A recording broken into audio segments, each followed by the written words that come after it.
Cub Run Cave, just north of Mammoth Yeah, Cave. the length of this tunnel here gives you an idea of how far that road is. It's less than 6 feet tall in here. Got a couple salamanders here. Get them, they come in here in the summer, and as the year goes on, it gets hotter and hotter, and you'll get more of them in here. Most of them's orange like that. I've seen a couple other colors, but 90% of them's that color there. And then two guys who discovered this place, they just been crawling in the water. Oh, I know. Yeah, they would have just been crawling in the water when they discovered it. And one of them guys, he's still alive. He lives over here with me. He's got 6'4", and he said he'd have to stop and dig down every now and then to be able to fit water up in there. So wait, now when you turn the lights on back there, it turns it on to the whole cave? No, there's several different switches. Oh. I turn them on as we go, and then as we come back out, I walk behind you guys, and I flip it off. Because we go to the end, and we'll turn around and come back the way we came. Oh, okay. See, they didn't know in the 50s, but there was actually an exit or an entrance, or they wouldn't have had to have done this tunnel. What it was a sinkhole. They was throwing their trash down it, and which it didn't all the way connect. When these new guys bought it, they dug down about 25 foot at the bottom of it, and it connects to the back of the cave. But we only use it as like an emergency exit. For one reason, it brings us out about a quarter of a mile from where we park, just in the middle of the field on the other side of the property. And then there's 300 steps you gotta go up. I've never done all that, so. Is all this water that I see running part of everything that they had to crawl? Yeah, they would just been crawling in the water there. Crazy. Got some cave crickets in here. They're blind. They got long antennas they fill around with to be able to know where they're going. There ain't a whole lot of them in here today. I've come through here before and it looked like the whole ceiling and walls and everything be moving. But yeah, they was just crawling in the stream here. Like I said, this is a pretty long tunnel. I'd say if they hadn't crawled up in here, this place would probably never been discovered. Because I don't know too many people that's going to do something like that. No. You know, crawl for 2 hours in really cold water, not knowing where you're going. Just kind of nuts. Yeah. Wow. Once we get out of that tunnel, you ain't got that breeze blowing. It stays 56 degrees in here all year round, but in that tunnel, you got all that air pushing out. So they would have crawled all that way and finally stood up kind of where the grates are there and come out into the cave itself here. And this cave was formed by just like a massive underground stream of water that cut its way throughout all this limestone. So you get designs like this on the ceiling throughout the cave, kind of looks like puzzle pieces. What this is called is anastomosis. It's just where the water eroded away at the limestone back. We're about 500 foot below the surface. It fluctuates throughout the cave from 500 to 600 feet. To give you an idea of where we'll be at on the property, the owner's house kind of sits above us right here. And then the cave itself runs about halfway up the road we come in on. Kind of curves and comes back. Yeah. Yeah, the owner's house sits kind of right above us here. Of course, we're 500 foot below it. Oh, wow. I mean, Wow, yeah. Yeah. He's got a really deep basement. Yeah, you know, if it's storming outside or something, we're so far underground you can't hear it. The only way you know is the electric might flicker on and off. Yeah, and I've had a couple geologists come through here and some people from some universities, and they claim that we're so far underground, if an earthquake happened, you wouldn't feel it. You wouldn't know. Because they say all the activity takes place within 75 to 100 feet below the surface. I said, well, I wouldn't want to find out. Yeah, for sure. for real, But being underground. I've had 2 geologists tell me that, and a professor from University of Louisville. What are those things up on the ceiling there? These are stalactites. You'll see them on the ceiling throughout the cave. They're formations. They grow on average, any of your formations in here grow on average of 1 cubic centimeter every 100 years. So even your smallest ones are way older than us. A cubic centimeter's length and width. And they're formed by minerals dripping down. You kind of see some water droplets on the ends of them. And then the water droplets are some minerals, and they'll drip off, hit the ground, and you get these stalagmites that grow up from underneath them. from the minerals dripping down, causes these to form up. And if they meet and touch the ground and the ceiling, they call them a column, which there's a small one there. That's pretty. And they estimate this cave's anywhere from 3 to 5 million years old. So we get on farther back in the cave, there's actually some really large formations. Some of them would probably be right around that time period. I mean, we could live to be over 100 years old and hardly see a change in anything in here as far as the formations. That's how slow they grow. Everything just remains the same. Pretty much. So a cubic centimeter is not that big, and they can grow a little faster or a little slower. A lot of it depends on how fast they drip and what kind of minerals it's forming them. But on average, it's 1 centimeter every 100 years, which is tiny. About the only wildlife I've been seeing in here has been the salamanders and the crickets. No snakes or anything? No.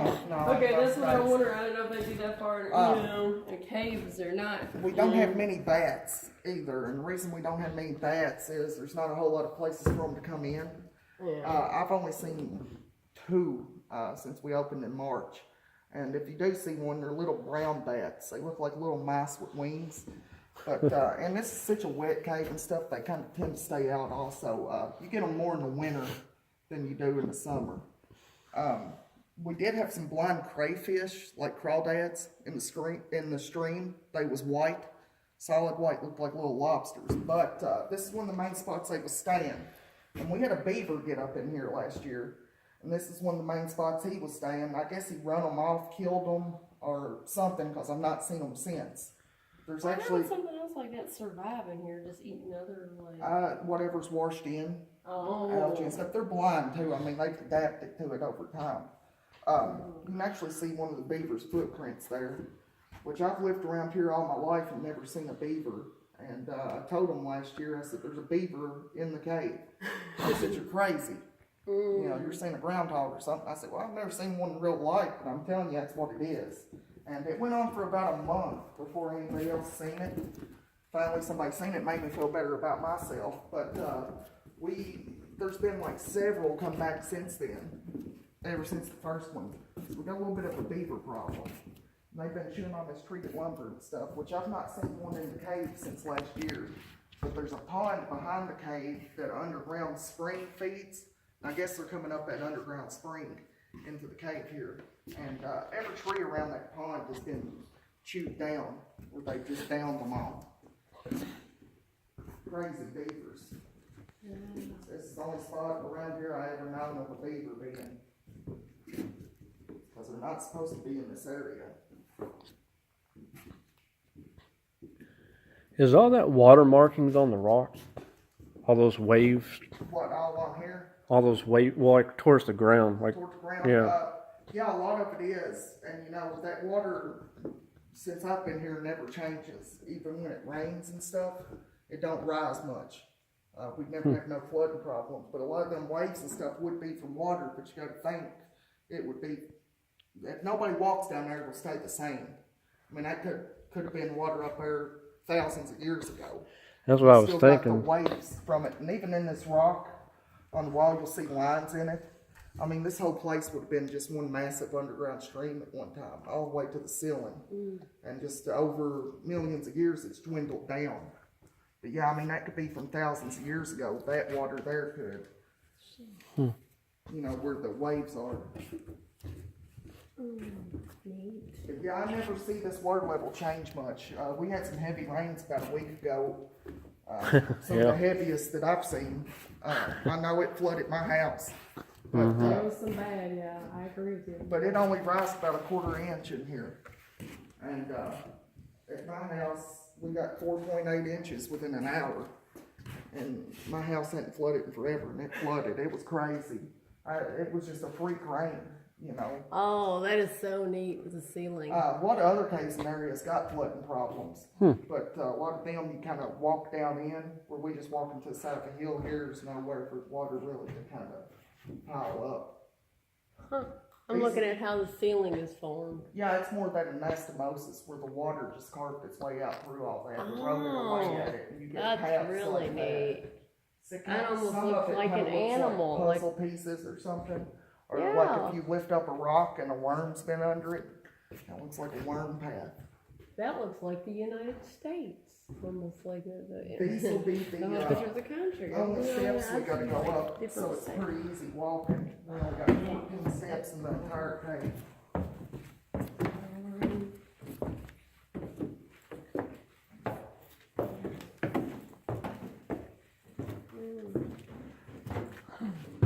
Get up here and you just got tons of these smaller stalactites. They call a lot of these smaller ones like these soda straws because they're kind of favorite straws you drink out of. You got a couple small columns. They look like to the pretzel right of you sticks. over here. Well, these are More gluten than free. anastomosis. pretzels too, yeah. More than anastomosis all above us here. It's a little deeper. There's just tons of stalactites in this area. Oh, wow. And you can kind of see a fog in there. Mm-hmm. And that fog is, we got high levels of humidity in here. That's why you got the fog. If you're in here for a few hours, your clothes will get kind of damp. That's what keeps everything kind of so wet and dripping and stuff, is how humid it is. But it stays the same temperature all year round. 56 degrees. So in the summer, it's like natural air conditioning. In the winter, if it's 10 degrees outside, it's still 56 in here. Which is about the perfect sleeping temperature for me. I like a Oh cool yeah, bit it of feels sleep. it feels good in there to sleep. Yeah. There you go. We should just build a. Let's just buy a house in a cave. Yeah, figure out how to run your air conditioner out of Sleep, it. yeah, I was like, oh yeah, it's so good. We kind of followed their same path from the 50s. They had tours for about 6 months back then. So you might see an iron bar like this sticking up every now and then. And what that is, that's just where their old path was. They walked in the mud and the dirt back then and would have had to have crawled and climbed. You see pictures of people from back then, everybody's wearing like church clothes. The women are wearing dresses, the men are dressed up real nice. And they actually found a lady's high heel shoe in here from the 50s. So some lady would have lost her shoe. She done lost, Yeah. yeah. So she walking. I can't walk that far in high heels, and when I Yeah. do, my feet are hurting. I can imagine walking and doing it in Because caves. in That that would mud hurt. and stuff's That'd be really sticky, it pain. can suck your shoes off. But we got a whole lot nicer path these days. I think the guy just kind of used what he had laying around the farm back then. This stalagmite here is dead. I don't want to touch on when it kills them, but it's already dead. Oh, okay. It's already dead, but you still don't want to touch none of them because it's the oils and salts off your skin. Oh. It causes them not to grow anymore. Oh, okay. I didn't know that. Okay. No, you're fine. Like I said, well, this is one that's already damaged and dead anyway. You didn't touch one that was. I just wondered how they felt yeah, like that. it's just The a weird, rock. like- But yeah, you know, somebody would have come through here back then and touched it, and now, you know, even if it does get dripped on, it won't grow anymore. The minerals won't take. It's like I said, it's the oils and salts off your skin. It just sheds them. Which back then, you know, people really didn't know. In the 80s, they come up with a thing that was like, it's a form of government, even though it's like a privately owned cave. Let's say somebody come in here and broke something, or, you know, damaged something really bad, it can be up to like a $25,000 fine. Yeah, it's crazy. Because, you know, some of this stuff's, yeah, hundreds of thousands of years old. I've never heard of nobody getting in trouble for it, but, I don't know, I think they do a lot of that just to kind of scare people away. But see, most other caves in the area has been open for just hundreds of years, even before they was doing tours. Like Mammoth, they had like a TB hospital in there at one time. It was used during the Civil War, and they're just so badly damaged. And anytime you see a lot of damage, it's people who've done it. So this place kind of missed out on all that, because 1950 is a fairly new discovery. That's when this place was discovered? Yeah, and most others, I mean, had been discovered in the 1800s. So, That was right before my parents was born. yeah, this place here is still in really good shape, and it's because that it wasn't discovered until later. We've got this here, this is just a clump of different formations kind of balled together here. This rough looking stuff on it's called cave coral, because it kind of favors coral out of the ocean. You got a little bit of some stalactites in it and a little bit of sealing caught up in it. So it's just a mass of different formations kind of clumped together there. I like Frankenstein.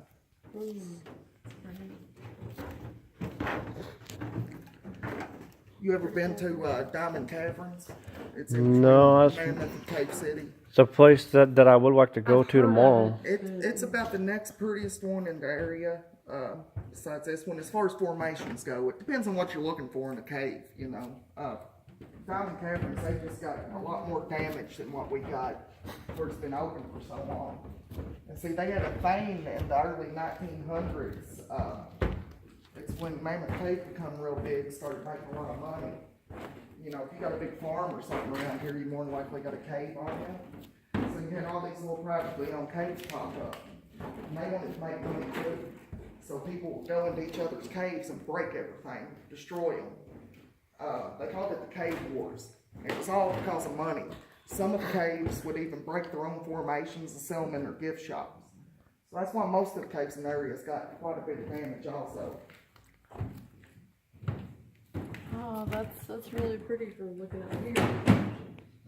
You gotta be careful Yeah, in the some wire. places. Yeah, there and goes. this The is sail just got caught on there. this is just chicken wire, but you know it gives you traction on your shoes. Without it, this treated lumber in spots, it's like walking on ice. Oh. It's so slick. But this is about the best thing we've come up with so far. It's an ongoing battle with it. I've started at the back replacing the wire. About the time that I get to the front of the cave, I'll probably have to start at the back again.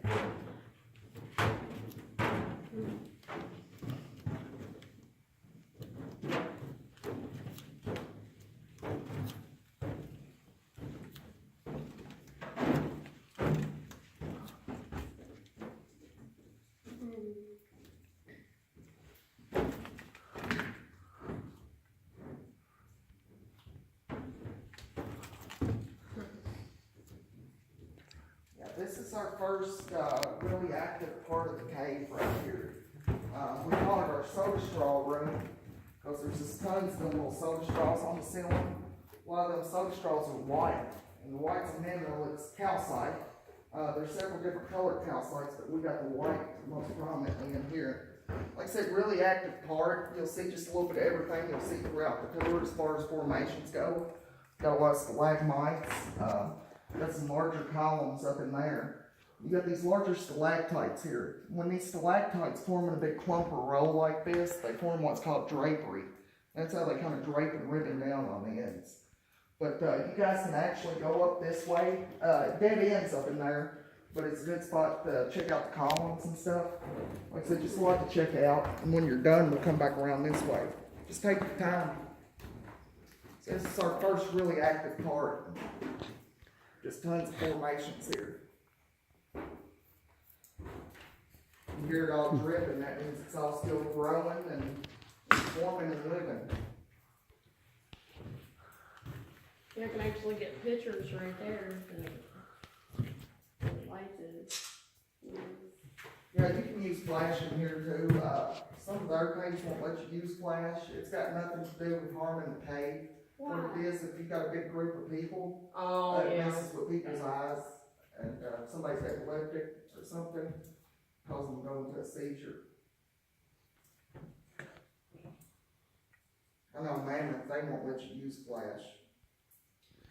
But Like I said, I've been past there, drove past there, but like I haven't been in, I have not ever took a tour in Mammoth Cave. well, they do all their booking online, so you gotta like book a tour before you even go, because if you show up, they're sold out. I know over spring break, they sent quite a few people up here because people were showing up from other states and stuff and couldn't get a tour, so they sending them up here. So Oh, people were really? That's really- cool. They gave y'all business, Yeah. right? Yeah, but just a lot of people didn't know that they done their booking online now. Well, I wouldn't know that. Yeah, either, and, unless you said know, some something I don't- would know. A couple of them people was from like Chicago and places like that, so they drove all this way to see Mammoth Cave and then got there and they told them it'd be 2 weeks before they could see it. But they have a thing, they'll have 20 tickets available each day. But you gotta get there when they first open, and it's first come, first served. And over spring break, this guy told me that people were showing up at like 4 in the morning to get these tickets. And there was people fighting for them and everything. There'd be a couple hundred people show up wanting tickets. So that place stays busy. like I said, 150 people on each tour. That might be what we do in 2 weeks' time. And that's just one of their tours. That's just one? Yeah, just one tour, and they run like 20 tours a day. So they're getting, 2,500, 3,000 people a day through there. It's got so over commercialized anymore.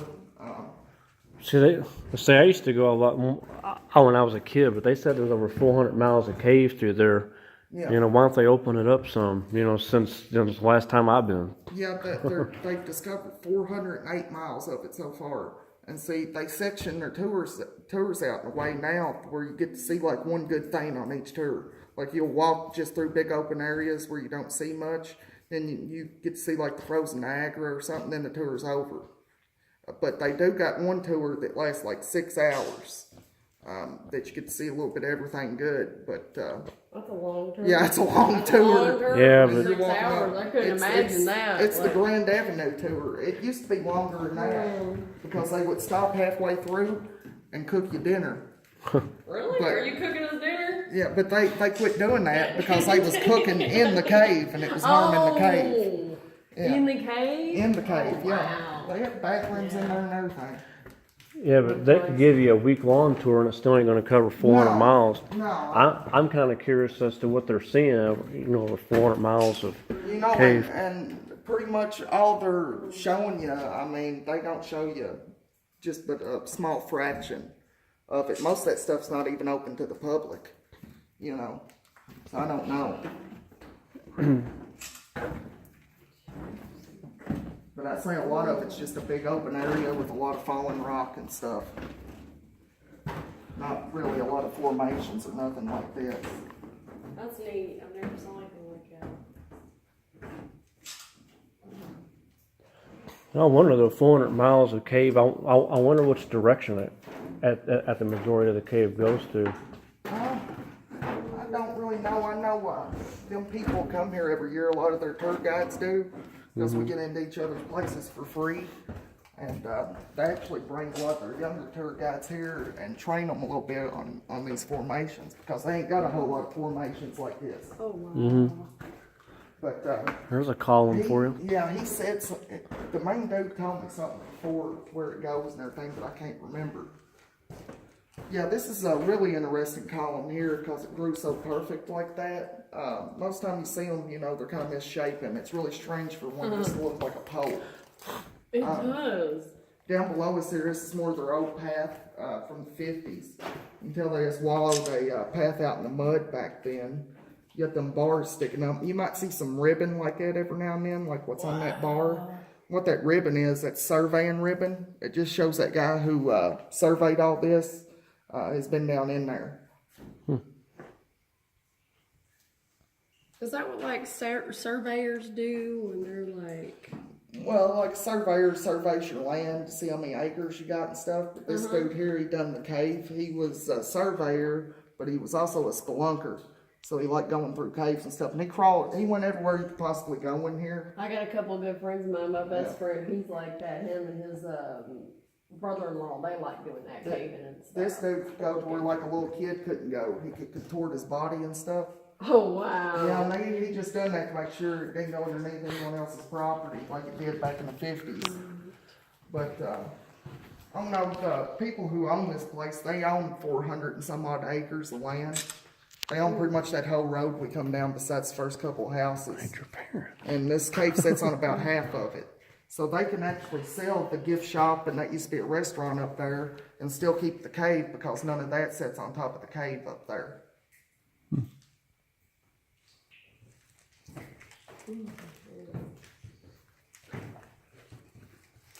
I tell a lot of people, looking at these formations and rocks and stuff, it's kind of like looking at clouds. Depending on your imagination, you can make all kinds of different stuff out of them. So right here, we actually got George Washington. He got his nose, his mouth, and he's got like his colonial hat on. So there's George. Well, yeah, you're right. I have to see that. Yeah, that does look like George Washington. I heard you say that, yeah. You got a big drapery here. It could be some kind of monster face or something, or like that dude off Pirates of the Caribbean, Davy Jones. You got the octopus face. Be him or Jabba the Hutt or them little ghost dudes off of Pac-Man. But I like George because it really looks like him to me. But I've heard That people, does. Looking at it now, you're right. That does look like like I George said, he's Washington. even got That's his like pretty old cool. colonial hat on. But I've heard people come up with all kinds of crazy stuff they see, and a lot of it. Like I said, I guess it just depends on your imagination. This is one of the spots you kind of got to watch your head. George's hat sticks out and he likes to try to knock you out every now and then. So just be careful going up through here. And this is about as rough as walking as it gets. But, Make sure you run as fast as possible, Lori, with your head up. Look, Yeah. we're next time, yeah. Look, What? low ceiling watcher. Can I touch any of these things? yeah, I'll touch that one. Go for it. It's dead anyway. Oh, they just feel. They It's, feel weird. I just wonder how it was yeah, feeling. it's just like, a rock, basically, is How all they it feel. is.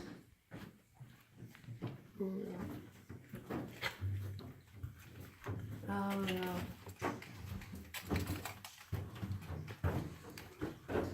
This is one of our larger stalagmites we got in the cave. And it's actually being formed by multiple smaller stalactites. So instead of just being formed by one, it's being formed by multiple ones. There's actually a couple white ones up there. It's got that white calcite on them. And when they drip on it, it makes this whole back side of it solid white from the change in minerals. Just from a couple small soda straws. It's got the white on them. Causes this whole backside to be white. Oh man. And you gotta be careful. You're always tripping on it. Yeah. It looks like a bunch of beeswax glued lift your feet together. That's what it reminds me of. Well, look at now. Get close to it. And then up above us on the ceiling here, you got this honeycomb looking stuff. This is called boxwork. It's really rare. It's only in 4 caves in the United States. 2 of the other caves it's in is Carlsbad, New Mexico, and Wind Cave. It's in one of the Dakotas. And it's actually so rare, there's like 3 different theories on how it even forms. This is the only little spot of the cave it's in. I didn't really know how rare it was until I had some people come down from somewhere up north. I can't exactly remember. And they love going through caves. And they wanted to stand here for like 30 minutes and look at this. Because they'd never seen it before. And I said, well, it's cool, but I don't know about looking straight up for 30 minutes cool. Yeah, But it's neat. they told me it was pretty rare anyway, because they had never seen it and they'd been in a lot of caves. Like I said, it's in Carlsbad and that's in New Mexico. This one, Wind Cave, in one of the Dakotas. It's either North or South Dakota. Where's Wind Cave at? It's in one of the Dakotas, Oh. either North or South Dakota. And then there's another one, I can't remember what the other cave is that's got it. But so far, they've only found 4 that's got it in it. And this little cave out in the middle of nowhere is one of them.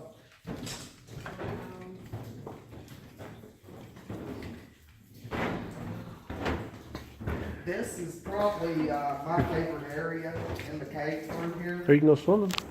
Yeah, you got some of the larger more Yeah, I like- want to go swimming, but not there. Let's go. You got some of the larger formations you'll see in the cave here. You got one of the largest columns we got in the cave. It kind of formed like that big stalagmite back there. It's being formed by multiple smaller stalactites. That's why it's so skinny at the top. But you also got our pool here, and this pool's really neat.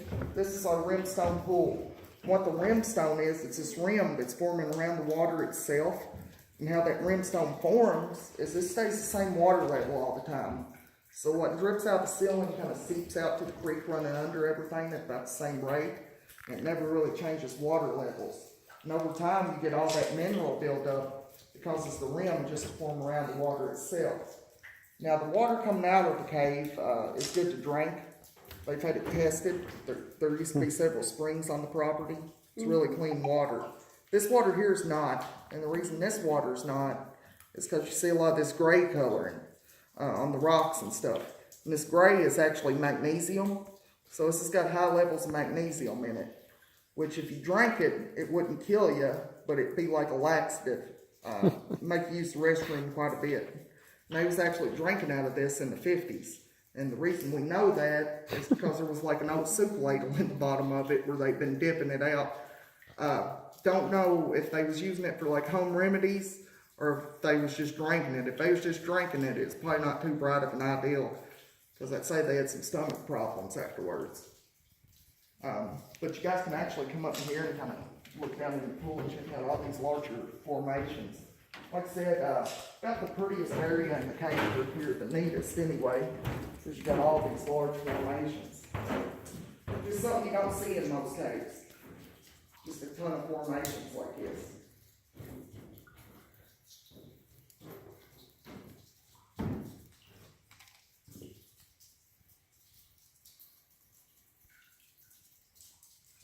That's neat. I was told they used to throw old coins in there back in the day, but I ain't never been able to spot none.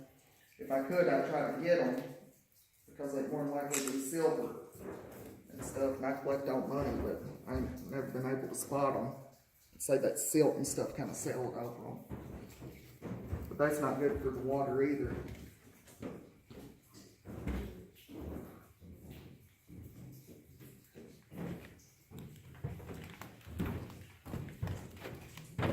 I put this switch up here that I got to turn on in the dark for some reason.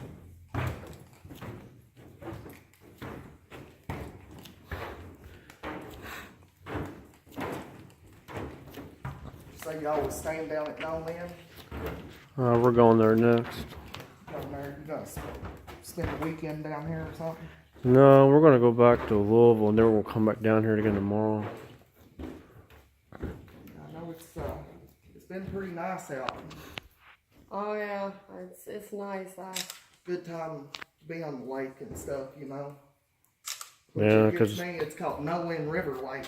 It's a river lake, huh? That's pretty long. Yeah. Which one is it, a river or a lake now? It's just a river lake. I don't know. That's what the signs say. I'm like, well. I've always grew up going to Rupert, so I was always close to it. So, but I've been told No Wind's pretty too. So Yeah. That's pretty well, from the gift shop up there, it's only about 3 miles away. We got a lot of people from the lake that comes through here and stuff. That's where we get a lot of business from. That's why in the winter, like I said, I work somewhere else in the winter, so we just go ahead and close. And then when I get done with my wintertime job, which will be sometime around the 1st of March, I come back here and open it back up. It's just me. But how far down is it down there? that's the bottom right there. And that's how far, like? I don't know. Oh, like 15, 20 feet, maybe. Yeah, I mean, it's a little ways down. You got more of the creek coming out from under the ground there. Now this here is more of the road path. You can actually see how they done their railing. That's like some kind of rebar material. They stacked up some rocks and just concreted it on. Like I said, I think the guy just kind of threw it together real fast back then, kind of used what he had laying around to build it. There was no code.